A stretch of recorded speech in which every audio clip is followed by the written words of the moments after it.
사우디아라비아 석유시설 드론 테러로 국제유가가 출렁이면서 4차 산업 먹거리 드론에 대한 관심이 뜨거워졌다. 안티드론은 테러를 목적으로 폭발물이나 무기를 장착한 드론은 사람들과 주요 시설로부터 즉시 안전거리를 확보한 뒤 무력화해야 피해를 최소화할 수 있는데, 김 휴스템이 개발한 안티드론 기술은 위조 GPS 신호를 이용해 드론의 위치를 속이는 방식으로 드론을 납치할 수 있는 기술이다. 기사 제목과 주요 문장을 기반으로 자동 요약한 결과입니다. 전체 맥락을 이해하기 위해서는 본문 보기를 권장합니다. 중국 DJI, 세계 드론 시장 70% 점유. 국내 기술력 미약, 드론 납치하는 안티드론은 최고. 사우디아라비아 석유시설 드론 테러로 국제유가가 출렁이면서 4차 산업 먹거리 드론에 대한 관심이 뜨거워졌다. 지난 14일 드론 10대가 국영 석유회사 아람코의 최대 석유시설 2곳을 공격해 불이 나면서 가동이 잠정 중단됐다. 이 때문에 사우디 하루 원유 생산량의 절반이자 전 세계 원유 공급량의 5%인 약 570만 배럴 생산이 차질을 빚게 됐다. 드론 10대가 국제유가에 충격파를 주고 세계판을 뒤흔들면서 드론에 대한 관심도 높아지고 있다. 이번 테러에 사용된 드론은 대당 1,000만 원 수준으로 알려졌다. 1억 원 정도로 세계 경제의 경고등을 켠 셈이다. 드론 산업 육성의 중요성을 인식한 우리 정부도 곧바로 반응했다. 김현미 국토교통부 장관은 드론 등 4차 산업 육성의 당위성을 강조하며 17일 국토부 간부들이 이러한 노력에 앞장서줄 것을 강도 높게 주문했다. 이는 드론 시장에서 선도적 역할을 하지 못한 채 중국 등에 뒤처진 데 대한 아쉬움이 담긴 주문이다. 글로벌 민간 드론 시장의 강자는 중국 선전에 본사를 두고 있는 DJI다. DJI는 상업용 드론 부문에서 고화질 카메라를 장착한 팬텀을 비롯해 가성비가 뛰어난 제품군을 선보이며 2006년 창업 이후 고속 성장을 거듭했다. 드론 시장의 70% 이상을 점유하고 있으며 2017년 매출이 1조 원을 넘었다. DJI를 맹추격하는 건 프랑스 페롯이다. 2007년 드론 사업에 뛰어든 페롯은 터치스크린을 이용해 드론을 원격 조종하는 AR 드론을 만든 업체다. 상업용 드론 부문에서 가성비를 앞세운 DJI 등 중국 업체에 밀리며 점유율을 잃어왔다. 하지만 지난 5월 미국 국방부가 군사 목적의 단거리 정찰 드론 프로그램 업체 중 한 곳으로 선정되는 등 국방, 군수용 드론 시장에서 가능성을 보이고 있다. 반면 국내 드론 업체들의 글로벌 활약도는 미약한 상황이다. 국내 드론 업체들은 DJI 기술력의 70에서 80% 수준으로 평가된다. 드론을 정밀하게 제어하는 컨트롤러 기술 수준이나 여러 전자부품을 하나로 모아 최적화하는 기술이 떨어진다는 평을 받는다. 다만 한국은 신호 위조를 통해 불법 비행하는 드론을 납치할 수 있는 안티드론 기술 부문에선 가장 앞서 있다.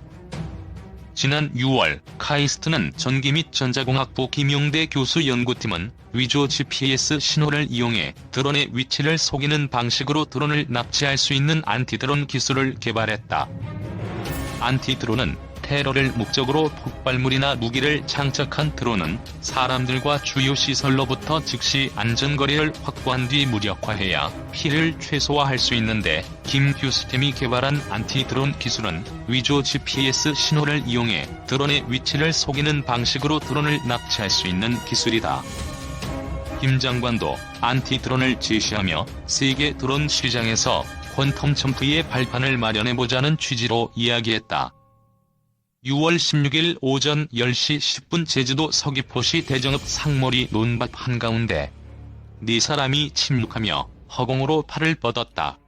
셔츠가 휘날리는 모습을 보며 바람이 얼마나 센지 가늠해보는 것이다. 2층 건물 하나 없는 드넓은 논밭 한가운데 공터에 놓이는 드론은 키 180cm 성인 남성이 두 팔을 활짝 벌려도 안을 수 없을 정도로 크고 높이도 성인 남성 허리까지 온다. 성인 여성 팔뚝만 한 드론의 다리 암대와 프로펠러 8개가 마치 거미 다리처럼 달려있다. 이날 드론 비행 애플리케이션인 레디 투 플라이에 뜬 제주도 서남단, 이곳의 풍속은 초당 7m. 이 드론을 날리기 위한 적정 풍속은 초당 3m 정도로 바람이 세게 불지 않고 안정적이어야 한다. 드론 운용을 담당한 제주도의 공간정보기업 제이시스의 직원 조동건 씨는 이 상태에서 억지로 드론을 날렸다간 휘청거리며 수평을 잃고 떨어질 수 있다. 더 기다려보자라고 했다. 오늘이 수소 드론 비행 첫날이라 혹여 실수하는 건 아닌지 2번, 3번 조심하는 모습이었다. 기존 드론의 비행 시간은 20에서 30분 정도다. 하지만 드론에 수소 연료전지를 부착하면 최대 2시간 이상 장거리 비행을 할 수 있다.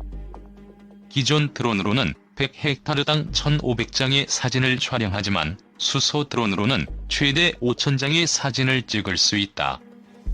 비행시간이 늘고 출력이 높아져 드론 활용 분야가 확대될 수 있다. 이날 오전 10시 57분 바람이 잦아들고 풍속계가 초속 4m를 가리켰다. 지금입니다. 두 직원은 재빠르게 드론의 전원을 켰다. 8개의 프로펠러가 싱싱 돌아가기 시작하면서 상태 표시 등에 초록색 불이 들어왔다.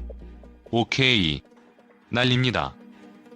드론 바로 뒤로 쭉 뻗어있는 밭에서는 머리에 수건을 둘러쓴 동네 노인들이 허리를 굽히고 양파 농사를 짓고 있었다.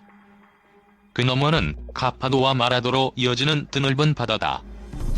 겨울철 대정읍에서는 무당근, 양파 등 작물 농사가 이루어진다.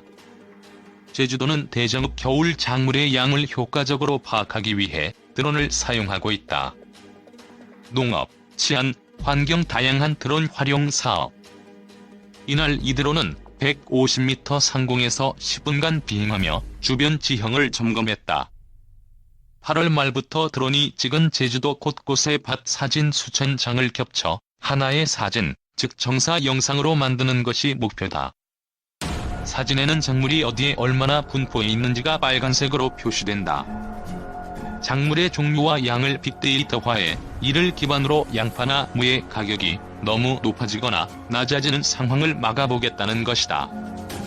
사람이 직접 농사량을 신고해 계산하면 오차가 많아 문제였기 때문이다.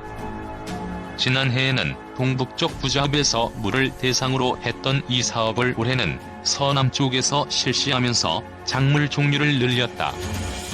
농업용 드론 시장은 세계 최대 드론 전문 기업인 DJI가 최근 가장 주력하는 분야다.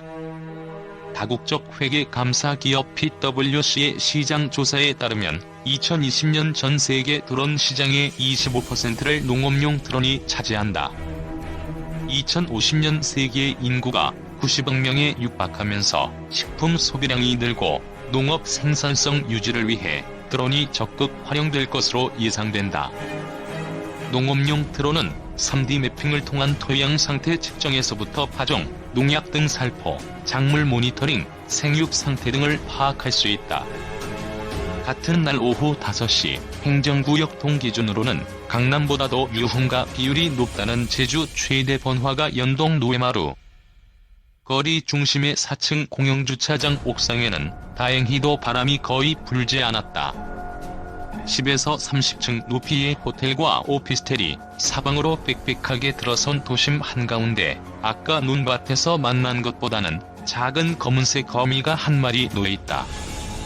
오늘 이 빌딩 숲 사이를 날아다닐 드론은 오전에 날린 수소 드론의 절반 정도 크기의 프로펠러가 6개인 다목적 드론이다. 이날 도심을 비행할 드론을 살피러 나온 제주도 자치경찰단 관계자는 아우젠 거리는 술집과 관광객이 많아 음주 관련 사고가 빈번해 경찰이 이전부터 주시해왔다라며 경찰과 제주도청이 협력해 드론으로 시민에게 안전한 귀갓길 서비스를 제공할 예정이라고 말했다. 제주도는 아우젠 거리에서 시민이 전용 앱으로 안심 서비스를 호출하면 방범용 드론이 자택까지 경로를 따라 비행하며 안전을 확인하는 서비스를 지난해 올해 1일에서 시범을 보인 데 이어 올해도 이어가고 있다. 이날 주변 고도를 체크하기 위해 드론을 날린 울산의 드론 제조기업 유시스의 직원 한수민 씨는 울산에서 배를 타고 4시간 전 바오젠에 도착해 2시간 동안 도시를 걸어다녔다. 드론이 충돌할 만한 높은 건물이나 복잡한 자재가 쌓인 건설 현장은 없는지, 옥상에선 보이지 않는 전깃줄은 없는지 꼼꼼하게 직접 확인한 것이다. 도심에서의 비행은 안전이 제일인 만큼 준비하고 또 준비했다라며 한 씨가 웃으며 말했다. 철저했던 준비만큼 드론은 지상 90m 높이로 5분간 흑백 텔레비전에서 나는 지직 소리를 내며 바오젠 근방 500m를 안정적으로 비행했다. 비행을 하며 한 씨는 드론의 비행 높이보다 더 높은 건물은 어디 있는지 꼼꼼하게 살폈다. 차후 안심 서비스 드론을 띄우기 전 주변 환경을 점검한 것이다. 비행을 마친 한 씨의 이마에는 땀방울이 흘렀다. 앞으로의 도심 비행도 안전하게 이루어질 수 있도록 한 씨는 내일도 그 다음 달도 계속 바오젠 주변을 걸을 예정이다. 제주시를 비롯해 이코노미조선이 방문한 부산시와 고양시 드론 실증 도시 구축 사업 관계자들도 성공적으로 사업을 마치기 위해 구슬땀을 흘리고 있었다. 6월 12일 오전 경상남도 양산시에 있는 부산시 드론 실증 도시 구축 사업 합동 드론 운용센터에서 황산공원으로 이동하는 차량 안에서 무인 비행장치 통합 서비스 기업 비행유 드론의 백창우 실장은 부산항 앞바다에 저희 드론이 3개쯤 빠져있다. 그런데 2년 전 이후 드론 추납 사고는 단 한 건도 없다. 부산시 지형적 특성에 대한 데이터가 축적됐고 전문성 있는 조종사가 드론이 비행을 마칠 때까지 한눈 팔지 않고 조종하기 때문이다라고 말했다. 부산시 드론 실증 도시 구축 사업 참가 업체인 비행유 드론은 이날 황산공원에서 20여 명의 교육생을 대상으로 수질 검사를 위한 채수용 드론 교육을 했다. 백 실장은 기존의 고속도로 등 차도 갓길에 차를 대고 사람이 직접 채수하다 보니 채수 과정에서 크고 작은 사고 위험이 있었다고 한다며 채수용 드론이 상용화하면 사람도 지킬 수 있다고 말했다. 6월 16일 경기도 고양시에 있는 킨텍스 일전시관 앞에서 만난 아세타 김형준 대표는 드론과 3D 매핑 기술을 활용하면 사람이 직접 할 때 1에서 2일 걸리던 건축물 안전 점검 작업을 20분 내로 줄일 수 있다라고 말했다. 고양시 드론 실증 도시 구축 사업에 참여하고 있는 아세타는 드론을 이용해 고양시 주요 도로의 이미지 제작 작업도 진행 중이다. 신종 코로나 바이러스 감염증 탓에 한동안 작업이 중단된 데다 곧 장마철이 되기 때문에 한동안은 매일 거리로 나와 드론을 띄워야 한다고 했다. 각 지자체가 무더운 여름날에도 구슬땀을 흘리며 드론 사업에 공을 들이는 이유는 단순하다. 그만큼 산업 전망이 밝기 때문이다.